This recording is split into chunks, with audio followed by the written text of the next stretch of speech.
A seminar on the legacies of the late Swiss Prime Minister Olof Palme took place on June the 2nd in Hanoi, commemorating the 30th anniversary of his death.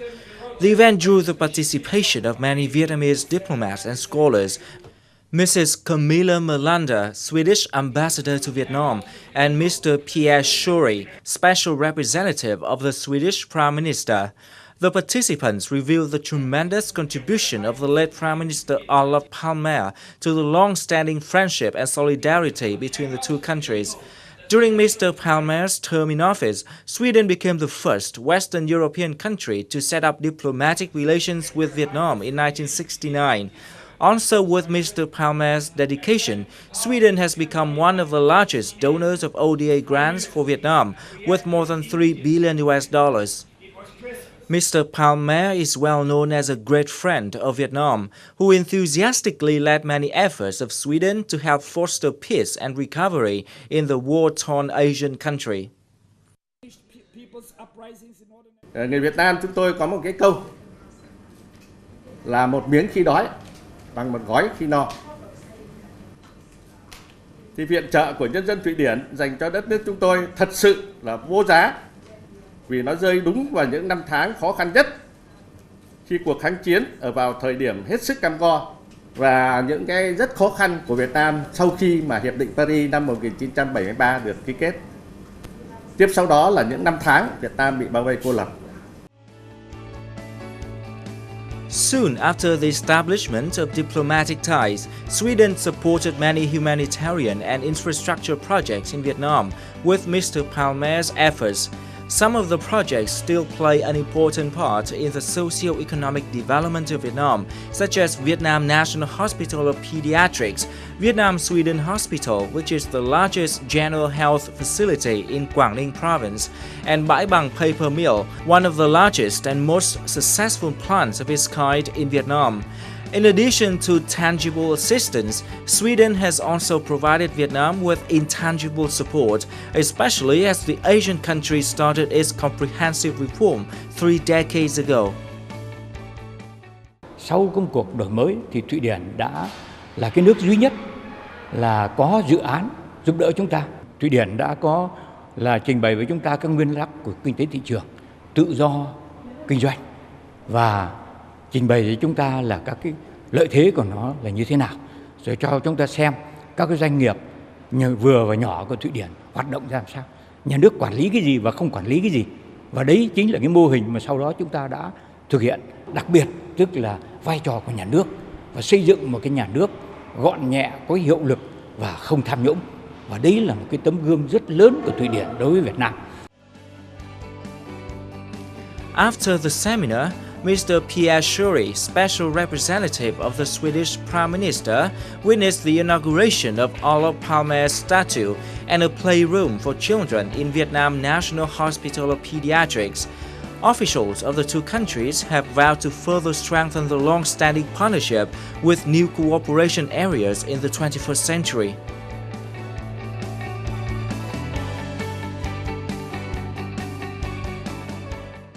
Hello and welcome to Sharing Vietnam. Sweden was the first Western European country to establish diplomatic ties with Vietnam, and it is also one of the greatest sources of ODA grants for Vietnam.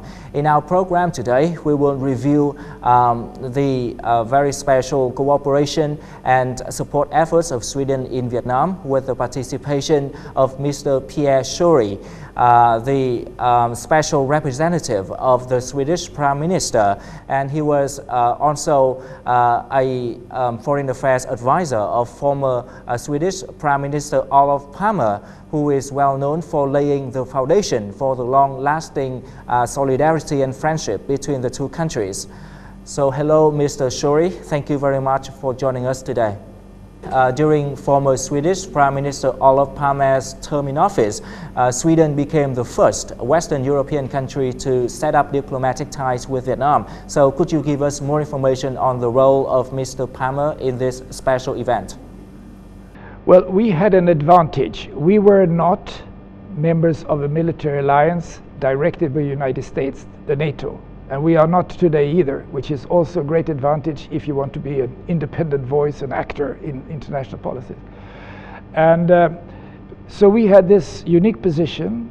We have the freedom of expression, so to say, in a wider sense, which Palme utilized with his special talent and his also talent of creating messages which were quotable, and it was like Instagrams of the time. And this was very efficient, and it also resonated in the world press, and the Swedish position also was echoed by many parliaments and political parties in Western Europe, although many governments were rather discreet because of the NATO links. But he had the courage to do this, and he was supported by a very strong popular movement in Sweden, the trade unions, the Social Democratic Party, the Left Party, and also the solidarity committees for Vietnam. So he could really speak as a Swede also. Well, right after the establishment of diplomatic ties, Sweden supported many development projects in Vietnam to help the country rebuild itself. So could you give us more information on the development projects and the role of Mr. Palme? Well, he was the one who had the ultimate responsibility for this, and I was working with him, so I was very close to him. But we mobilized, of course, the whole government economy for this in the international cooperation field. And we focused on, first of all, the basic humanitarian needs in hospitals, medical care, and so on, and food supply and other things. And we asked the Vietnamese what they needed, and we provided that. The Bai Bang paper mill, for instance, was very much criticized in Sweden by the conservatives, saying it was a failed project, was too big and whatever. And it took many years. But now it is a success story. An independent audit made by Australians have shown that this was really not only about paper mill, it was also a lifestyle and a working condition style. Many things developed from that. And also late Prime Minister Pham Van Dong said this, that it really the workers at the paper mill had a new situation, an environment to work in, which also was distributed later in the rest of Vietnam. So I think we will continue now in a new way for a new age, now that Vietnam has reached a new stage also. At the end of 2013, Sweden ceased providing ODA grants for Vietnam, which had become a middle-income country. The two countries developed a new partnership based on mutual benefits and equal cooperation. Sweden and Vietnam are looking for cooperation opportunities in new areas, particularly green technologies, marine economic development, and maritime security. Thụy Điển là có cái nền kinh tế biển rất phát triển. Và không phải chỉ có khai thác dầu khí, mà họ thực sự là dùng biển để chăn nuôi. Họ có một nền kinh tế xanh, một nền kinh tế đại dương xanh, và họ muốn chia sẻ kinh nghiệm đó với chúng ta.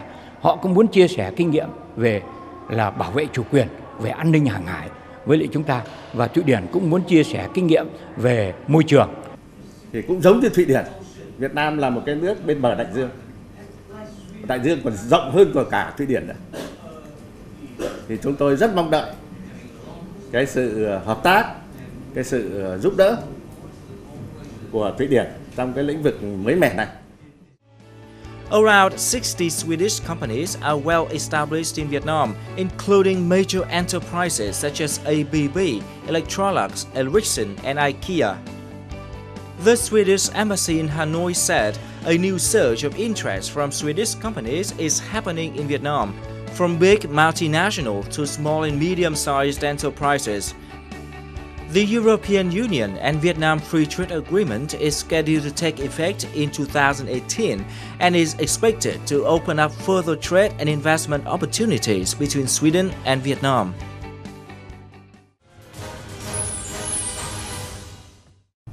Well, Mr. Shuri, Vietnam has become a middle-income country now. So what is your feeling when you return to Vietnam and see the changes of the country?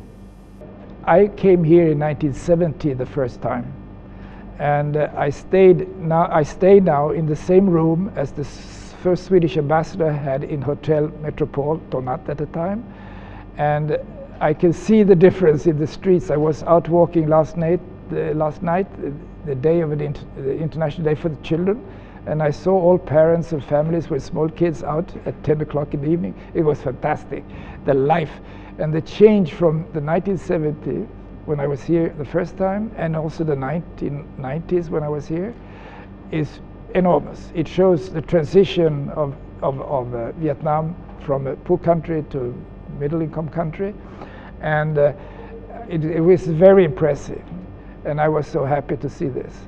To see this people in the streets, the families in the street, and the life. I mean, Hanoi today looks like like few other capitals I would see in the world, because here you can see that people are really enjoying their new life, and that gives hope for the future and joy in my heart.